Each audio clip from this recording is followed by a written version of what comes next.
우리가 살고 있는 21세기, 이 세상은 어느 방향으로 가고 있는 것일까요? 지금 우리는 그 어느 때보다도 급격히 변하는 세상에 살고 있습니다. 인터넷에 올린 뮤직비디오 하나 덕분에 하루아침에 월드스타가 되는 세상.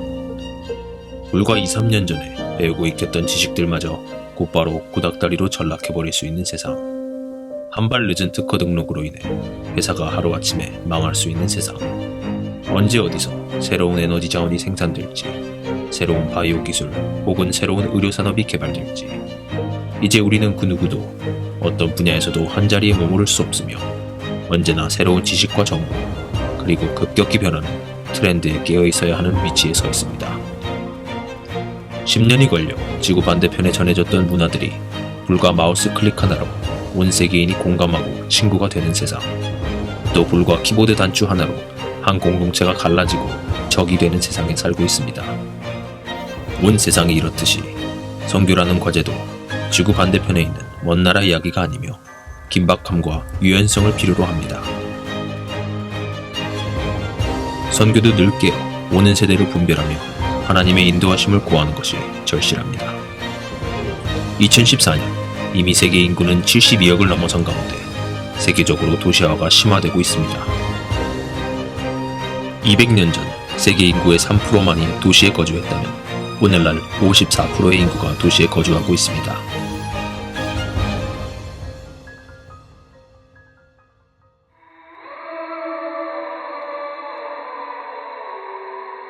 (100만) 이상을 메가시티, 400만 이상을 슈퍼시티라고 일컫는데 이제는 1000만 이상의 슈퍼 자이언트 시티들이 생겨났습니다.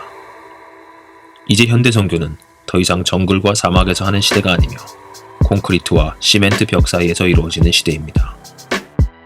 또 도시의 세속화는 점점 심화되고 있으며 대도시의 외곽엔 대규모의 슬럼가가 생겨나고 있습니다.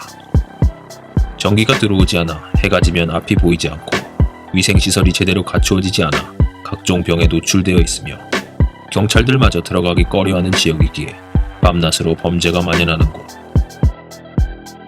이런 슬럼가들의 모습을 볼 때 이들의 삶이 정글 밀림 속에 사는 원시 토착 부족들보다도 더 열악하다고 할 수 있으며 이런 환경에서 살고 있는 빈민촌 선교 사역이 더욱 필요하다는 것을 절감하게 됩니다. 백화점에 가서 사는 옷 한두 벌, 그리고 카페에 가서 마시는 아메리카노 한 잔. 누군가에겐 당연시 여겨지는 이런 일상이 이들에겐 꿈속의 일입니다. 이들에게 옷 두 벌은 사치이고 하루 세 끼 식사는 허영입니다. 제대로 된 화장실과 욕실은 이들에게 꿈속에서만 허용됩니다. 이 세상의 10억의 사람들은 문맹입니다. 이유는 너무 당연합니다. 교육을 받지 못하기 때문입니다. 집 없이 떠도는 사람들은 크게 세 부류로 볼 수 있습니다. 전쟁 지역에 사는 난민들, 재해를 당한 이재민들, 그리고 도시의 무주택 빈민들입니다. 대한민국 인구에 해당하는 5천만 명 정도의 난민들 중 절반 이상이 5년 이상 난민 텐트에서 기약 없이 살아갑니다.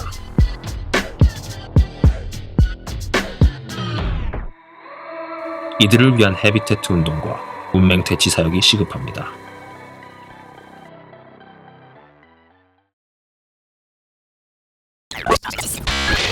아름다운 몸매를 위해 다이어트하는 이도 많지만 먹을 것이 없어 굶는 이는 더 많습니다. 동물 사료도 없어 굶어 죽어가는 만물의 영장들이 호의호식하는 애완동물들과 동거하는 곳이 바로 오늘의 지구촌입니다.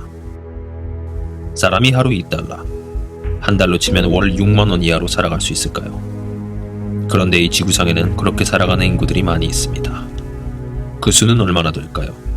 놀랍게도 세계 인구의 40%인 28억입니다. 게다가 이들 중 반인 14억 사람들은 굶주림과 영양실조 속에 밤마다 허기진 배를 달래며 잠을 청하고 있습니다. 그리고 이들보다 더 가난한 최빈민층 10억의 사람들은 하루 1달러, 한 달에 3만원 이하로 하루하루 연명합니다. 이들을 위한 기아 문제 해결을 위해 구제 사역이 시급합니다. 지구촌 전체로 보면 사실 식량은 지구상 모든 사람을 먹이기에 충분해서 세계 인구의 2배까지도 먹일 수 있다고 합니다. 다만 분배가 제대로 되지 않아 가난과 굶주림이 계속됩니다. 세계 최고 부자 3명의 GDP 합이 가난한 48개의 나라 전체 GDP 합보다 많다고 합니다. 유럽과 북미 5천만 부자들의 수입이 가난한 27억의 사람들의 수입과 같습니다. 이는 한 명의 부자가 먹는 케이크 한 조각을 57명의 가난한 사람들이 나눠 먹는 것과 마찬가지입니다. 유니세프에 의하면 지구촌 한편 매일 5세 이하의 영유아 3만 명이 무관심 속에서 굶주림으로 조용한 죽음을 맞는다고 합니다. 그 수는 1년에 서울시 인구의 반 정도입니다. 또 만성적 영양실조 상태의 영유아가 전 세계적으로 약 2억입니다. 지금 세계에는 1억이나 되는 어린이들이 거리에서 떠돌며 학교를 다니지 못하고 있습니다. 매해 무기에 쏟는 군사비의 1%만 있으면 모든 어린이들을 학교에 보낼 수 있다고 합니다. 서구 사회는 고령화로 인구가 감소하고 있습니다. 개발도상국들에선 아이를 많이 낳지만 안타깝게도 제대로 양육을 시키지 못하는 실정입니다. 이런 점을 고려할 때 개발도상국에선 영유아 보육과 유치원 사역 같은 차일드 케어와 청소년 사역을, 서구 사회에선 양로원과 노인 요양 사역의 확대를 고려해야 합니다. 21세기 들어서 결핍의 시대에서 풍요의 시대로 이행되고 있습니다. 그럼에도 불거지는 모든 경제적 갈등은 상대적 박탈감에서 시작됩니다. 2011년 뉴욕에서 있었던 월가를 점령하라 Occupy Wall Street라는 시위는 우리 99%가 1%만을 위해서 희생되고 있다는 것을 알자라는 계몽운동이었습니다. 탐욕의 중시엔 은행이 있었고 그래서 금융의 중심지인 월스트리트를 점령했던 것입니다. 기업의 사회적 책임도 강조되는 가운데 기업들마다 독거노인들이나 소년소녀 가장들을 돕는 등 여러 모양의 구제활동으로 회사 이미지를 좋게 하고 있습니다. 여러 NGO 민간단체들도 종교를 불문하고 적극적으로 기금을 모아 전 세계를 무대로 활발한 구호활동을 벌이고 있습니다. 하나님께서는 종교를 초월해 이웃을 향한 긍휼한 마음을 품은 선한 이들을 통해서 빈자와 약자들을 보살피시는 것 같습니다. 이 세상의 교회들이 교회 밖에 세상을 향해 마땅히 감당해야 할 구제와 선교의 몫을 다하지 못하기에 그 부족한 부분을 채우시려는 것으로 느껴집니다.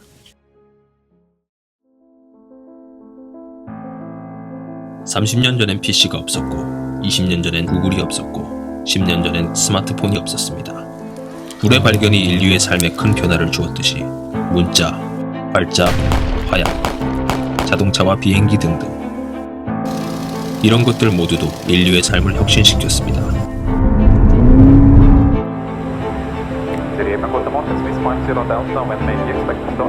그러나 모든 것 중 컴퓨터와 통신의 융합인 인터넷의 출현만큼 세상을 바꾼 것은 없습니다. 이미 스마트폰으로 즉시 계좌 이체가 가능해진 지 오래며 집을 나서기 전에 도로 교통 상황을 실시간으로 체크할 수 있고 또 내비게이션으로 친구의 위치를 확인할 수 있는 시점까지 도달하였습니다. 한 손에 들어오는 스마트폰이 점점 작아져 생체칩이 되어 우리 몸 안에 들어올 666 시대가 이미 기술적으로는 다 성취된 상태입니다. 우리는 이러한 현상을 두려워할 것만이 아니라 선교를 위한 고속도로로 활용할 방안을 강구하여야 합니다. 과학기술이 급속히 발전하면서 인류에겐 희망과 두려움이 공존 중입니다. 의학의 발전으로 과거 불치병들이 완치되는 희망, 대량 살상 무기의 개발로 인한 공멸의 위험, 10년 후 우리의 삶엔 어떤 새로운 일들이 벌어지게 될까요? 불확실하고 불안할수록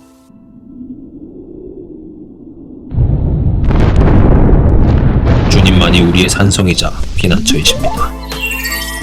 2030년쯤 되면 인간의 몸은 반은 생체고 반은 기계 부품으로 반씩 구성될 것이라고 합니다. 사이보그라는 개조인간은 뇌를 제외한 모든 부분을 기계장치로 교체한 사람을 뜻하는데 2040년쯤엔 사람이 죽지 않게 될 것이라고 합니다. 유전자 공학과 줄기세포 연구 같은 바이오 기술과 나노 기술, 그리고 로봇 공학의 융합으로 몸은 점차 기계로 대치되고 인간의 뇌는 웹하드 같은 곳에 저장되어 영생하리라고 합니다. 그러나 우리는 예수님만이 우리의 길과 진리와 생명 되심을 강조해야 되겠습니다. 장차는 자체적으로 진화 가능한 로봇도 나와서 로봇이 인간을 대신해 많은 일들을 수행하고 심지어 지구를 물려받을 것으로 예견합니다. 만유의 주제가 되신 우리 주님이 로봇들인들을 어떤 방법으로든 다스리지 않으실까요? 주님의 의롭고 선한 통치를 기대합니다. 21세기는 과학기술의 비약적인 발전으로 편리함과 풍요함 속에 행복한 삶을 누릴 것 같으나 실상 사람들 마음속은 공허함으로 가득 차게 됩니다. 물질주의에 빠져 무분별한 환경 파괴가 일어나면서 지구 살리기나 환경 보존 운동이 강화되고 인류의 생존에 중요한 에너지원도 달라지게 됩니다. 석유와 석탄의 화석 연료 시대가 끝나고 태양광, 풍력, 지열과 같은 자연 에너지의 시대가 열립니다. 그렇게 되면 석유처럼 편중되어 독점됐던 에너지 자원이 바뀌며 인류의 삶도 크게 변할 것입니다. 오일머니로 진행되던 회교의 확장세도 꺾이고 회교 근본주의자들의 무자비하고 무차별적인 테러도 사그러들 것입니다. 블랙 오일머니가 앞으로는 환경의 그린머니가 되기를 기도해야겠습니다. 포스트 모더니즘의 영향으로 앞으로는 절대 진리를 부인하며 무신론이 대세가 되었습니다. 하나님을 믿고 교회를 다니며 기도를 한다는 사실만으로도 아이들 사이에선 놀림거리가 되고 있습니다. 각종 그래픽 기술의 발달로 인해 가상을 실제인 양 실감나게 묘사하여 우리 인간들에게 착각을 불러일으키게 되었고, 그렇지만 아이러니하게도 사람들은 현실보다 비현실적인 스토리와 작품을 더 선호하고 열광하여 눈에 보이지 않는 하나님을 믿는 그리스도인들마저 조롱거리로 삼는 시대가 되고 있습니다. 또 사람들은 교만해져서 날로 자기 주장이 강해지고 권위에 순종치를 않습니다. 옳은 것을 하기보다는 원하는 것을 하는 삶을 고집합니다. 이기주의 풍조로 사랑이 식어지고 선과 의를 추구하기보다는 돈과 쾌락을 쫓는 향락 문화가 만연합니다. 하나님보다 쾌락을 더 사랑하는 자들을 바라볼 때 긍휼히 여기며 품는 훈련이 필요한 때입니다.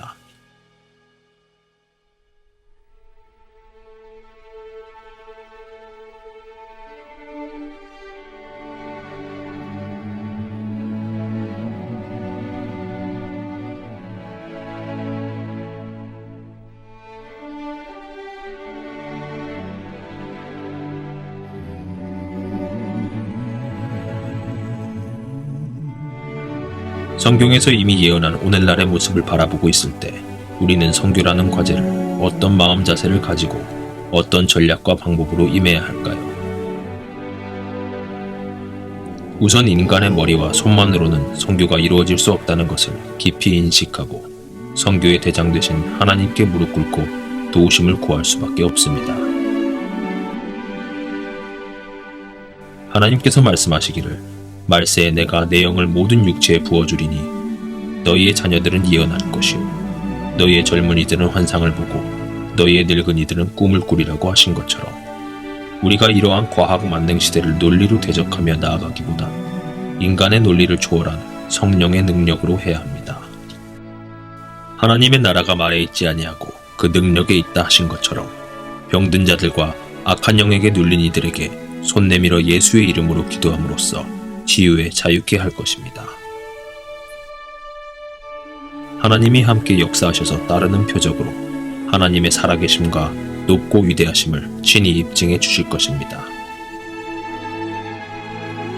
한편 쾌락을 쫓아 살다 좌절해 고독 속에 자멸해가는 많은 이들도 섬길 것입니다. 베풀고 나누는 아름다운 삶의 모델을 보여주며 타락한 문명에 익사되어가는 이들을 건져낼 것입니다. 참 사랑을 몰라 사랑치도 않고 참 사랑을 경험치도 못한 채 죽어가는 이들에게 사랑의 생명줄이 될 것입니다. 때론 그들에게 친구가 되고 때론 다가가 그들의 엄마가 되어줘야 합니다. 그렇지만 교만하여 하나님을 부인하고 대적하는 이들을 어떻게 주께로 이끌 수 있을까요? 교만함으로 하나님이 없다 하는 자에게 조건 없는 사랑과 겸손한 섬김을 보여주고 선으로 악을 이기듯 그리스도인들을 욕하는 이들에게 희생적 배려로 다가가야 합니다. 이것이 주께서 맡기신 일이고 다시 오신 그날까지 기쁨으로 감당해야 할 우리의 몫이라 생각합니다.